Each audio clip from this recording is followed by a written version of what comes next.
Kisah ibu saya bagian kedua ya. Entah bagian kedua, entah bagian ketiga ini. Soalnya dari tadi panjang nih videonya ya. Jadi kita bikin beberapa part lah ya. Sebab memang cerita seorang ibu itu eh, sangat panjang. Pengalaman seorang ibu itu sangat panjang, terutama ibu saya. Jadi saya cerita ya. Saya punya ibu, eh, sorry, ibu saya punya anak 9 orang, 6 perempuan, 3 laki-laki. Nah, saya anak ketiga dari ibu saya. Terus dari kecil mama saya ini pekerja keras karena beliau tahu kondisi suaminya bukanlah orang kaya, bukanlah orang berada gitu. Jadi semua betul-betul dirintis dari nol, semua betul-betul dibangun dari nol. Bisa bayangin anak 9, semua kecil-kecil. Beda kami tuh paling setahun 2 tahun, setahun 2 tahun. Jadi mama tuh kami masih kecil-kecil nih. Udah punya adik lagi, udah punya adik lagi gitu ya. Nah tapi kan kalau orang tua dulu itu hebat, mendidik anak tuh hebat. Hebatnya gini, kita yang gede-gede kerjanya udah ada tugas masing-masing. Ini si A mengurus adik, ini si B mencuci, ini si C menggosok, ini si D memasak. Nah gitu. Jadi punya bagian dan tugasnya masing-masing. Terus alhamdulillah 9 anak mama saya itu semuanya sekolah. Semua sekolah bahkan sampai kuliah. Semuanya, tidak ada yang tidak sekolah, alhamdulillah. Sarjana semua. Nah, dulu mama saya jadi di kampung saya itu secara turun temurun, orang kampung saya itu usahanya adalah konveksi, penjahit ya, penjahit. Nah, jadi mereka pintar-pintar menjahit. Mereka punya skill semuanya.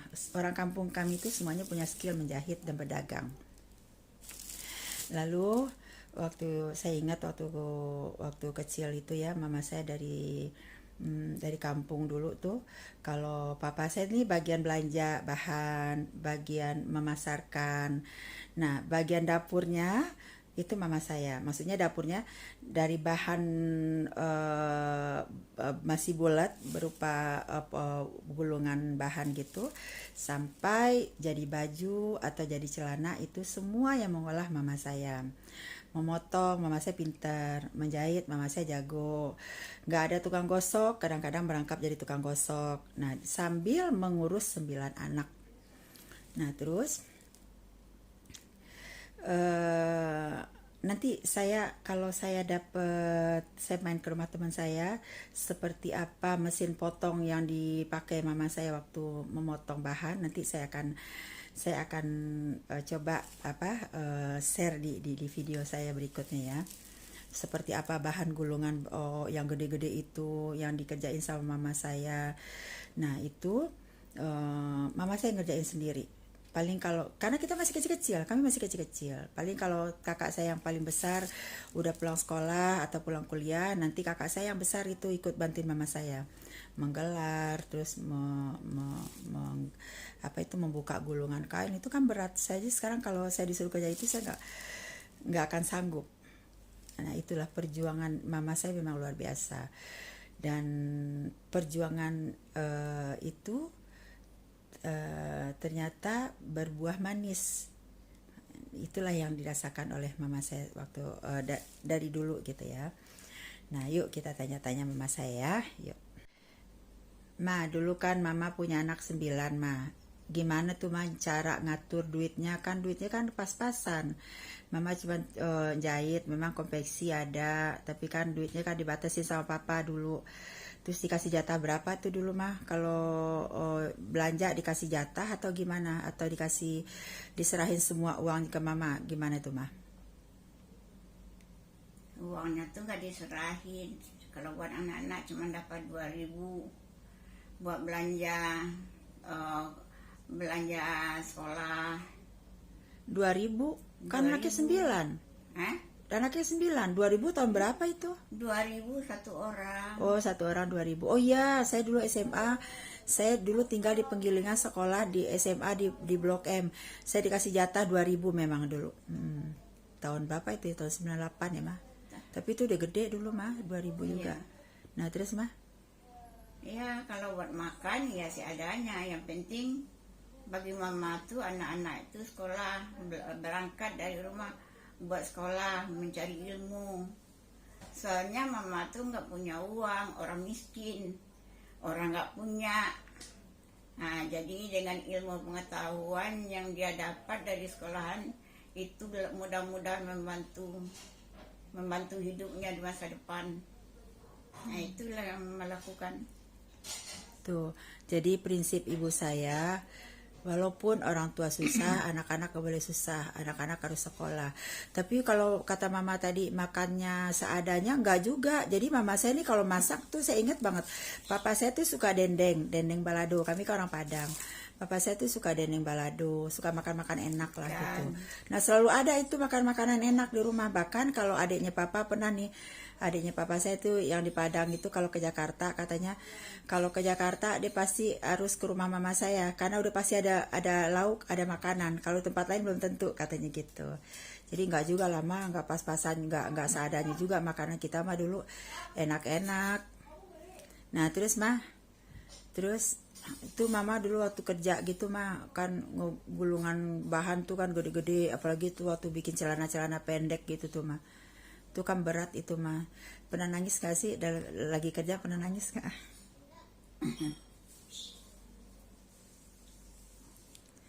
Pernah nangis gak dulu waktu kerja? Waktu dulu kerja itu motong, ngegelar gitu. Ya, pernah nangis gak? Gelar.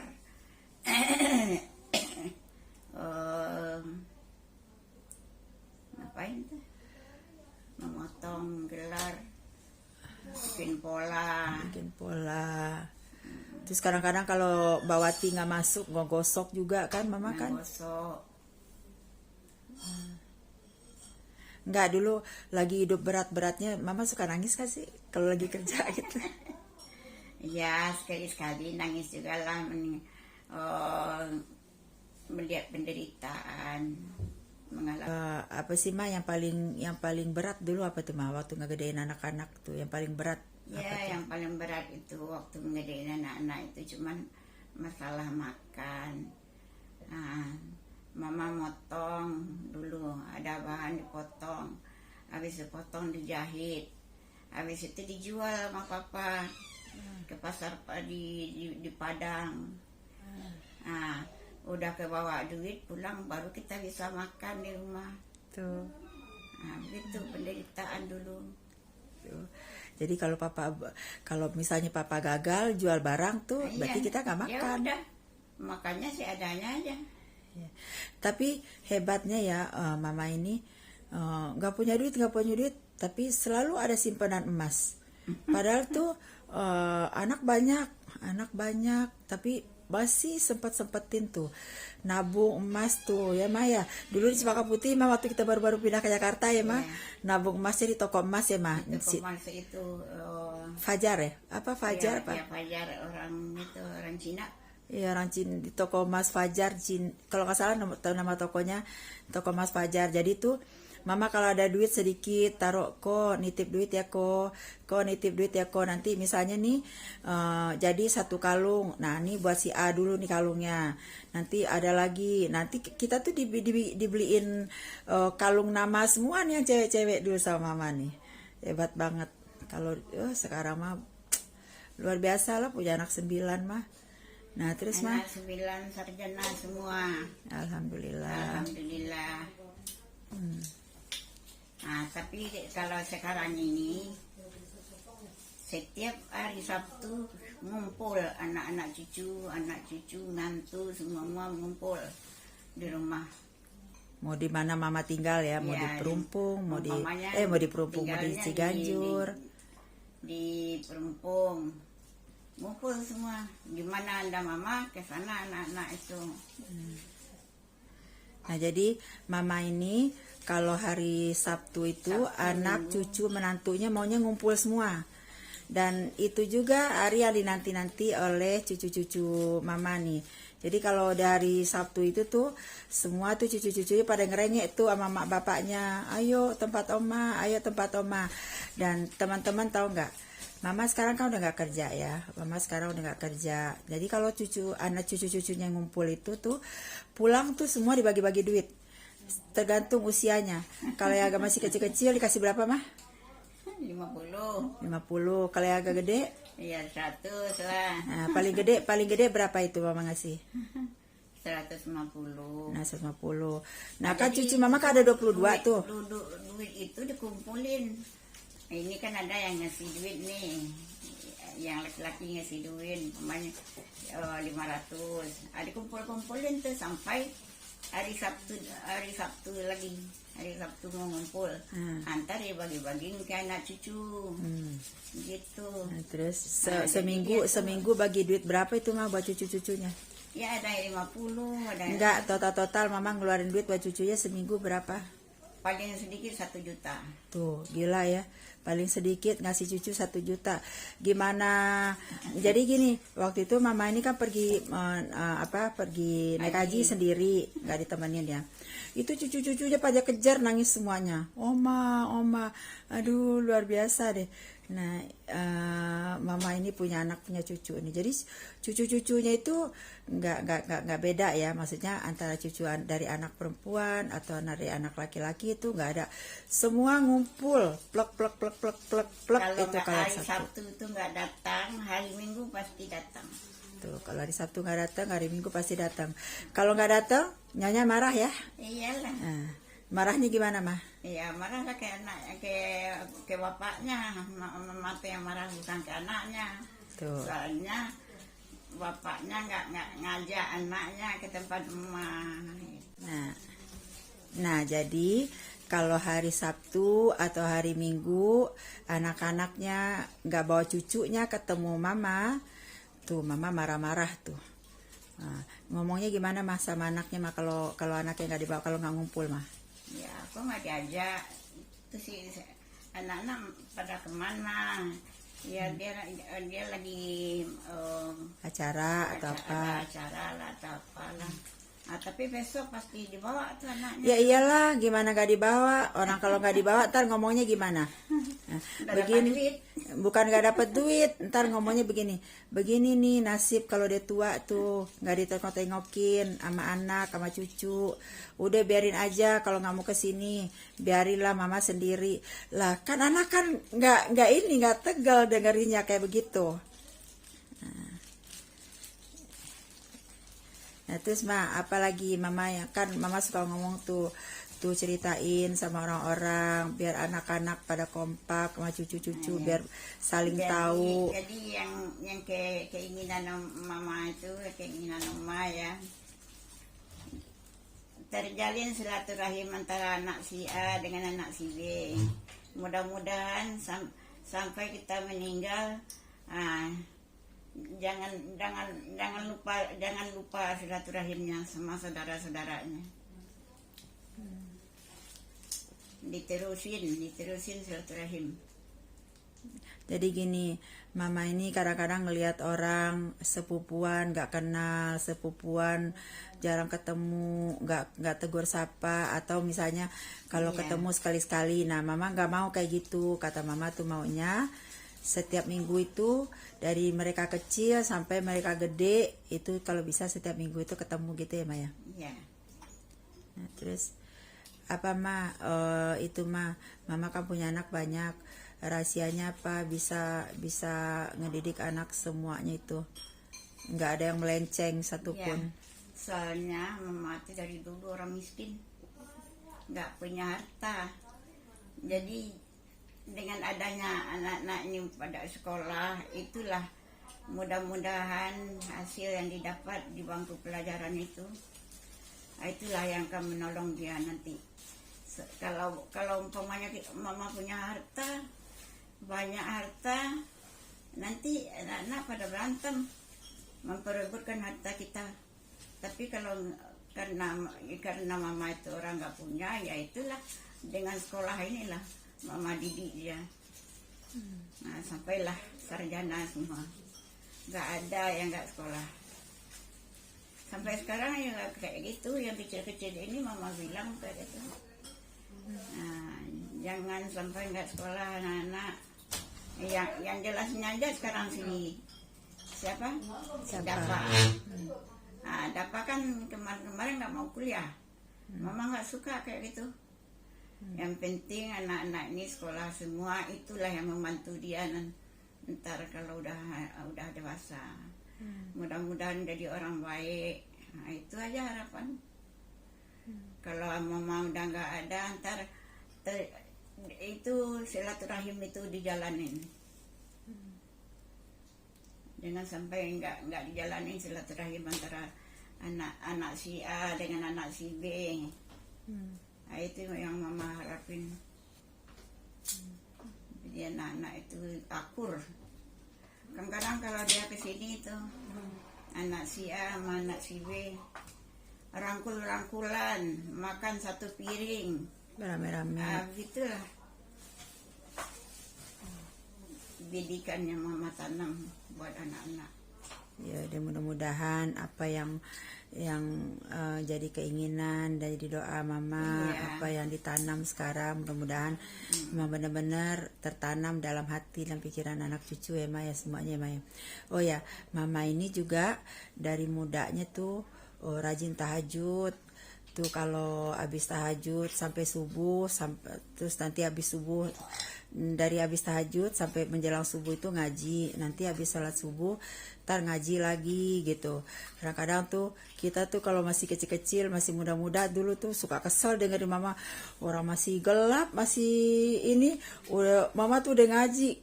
Apalagi tuh kakak saya tuh yang tua suka kesel, ma udah ma kecilin apa suaranya kayak gitu. Tapi alhamdulillah itu apa, jadi ikhtiar langit dan buminya seimbang ya mah. Jadi nggak cuman ikhtiar buminya aja seperti bekerja mendidik anak, tetapi juga ibadahnya juga harus kuat ya mah ya. Iya. Terus sampai sekarang nih yang kecil-kecil ini juga mau berangkat sekolah aja dia ngaji dulu. Dikumpulin tuh anak-anak 3 orang, anaknya kan 3 nih, dikumpulin mau berangkat sekolah ngaji dulu.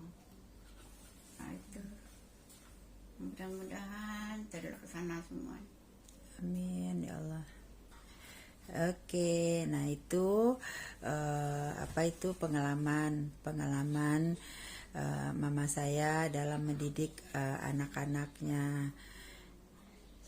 Yang 9 orang sekarang udah jadi cucu 22 dan cicit 3 Emma. Iya. Alhamdulillah sehat-sehat semuanya. Ada lagi nggak Ma yang mau dipesanin nih buat orang-orang yang nonton video mama nanti nih? Ya kalau bisa yang mengharapin tolong dicontoh apa yang sudah mama tanam ke anak-anak ini, itu aja. Mama tuh kepengen kalau ada orang tua di luar sana dicontoh tuh, dirangkul anak cucu semuanya. Iya. Ya, supaya mereka sampai nantinya dia Terjalin silaturahimnya. Nah, diajarin silaturahim antara saudara, antara anak dan anak. Si A dengan anak si B. Tapi alhamdulillah sekarang ya begitu. Kalau kesini kayak orang udah nggak ketemu lama gitu, rangkul-rangkulan, makan satu piring. Nah begitulah anak-anak ini. Terus kalau di kamar mama ntar loncat-loncatan ya mah, kasur loncat-loncatan di kasur ya. Loncat-loncatan kayak itu kapal pecah. Jadi kalau dia udah pulang malam-malam, baru diberesin. Begitu, dibiarin aja. Mau kapal pecah kek, mau ngapain kek, dibiarin aja dia main. Nah itu yang bikin dia senang. Tapi coba kalau kita marah-marah, dimarahin tuh anak, nggak bisa, nggak terjalin silaturahimnya. Dia nggak pernah berantem anak yang satu dengan anak yang lain. nggak pernah tuh berantem. Oke, nah itulah pengalaman Ibu Dasnimar binti Rifai yang saat ini berusia 80 tahun. Teman-teman doain ya, mama saya tetap sehat, tetap kuat ibadahnya, terus tetap bahagia, tetap disayang sama anak cucunya, terus kakinya juga biar sehat, biar enteng kakinya ya. Assalamualaikum warahmatullahi wabarakatuh.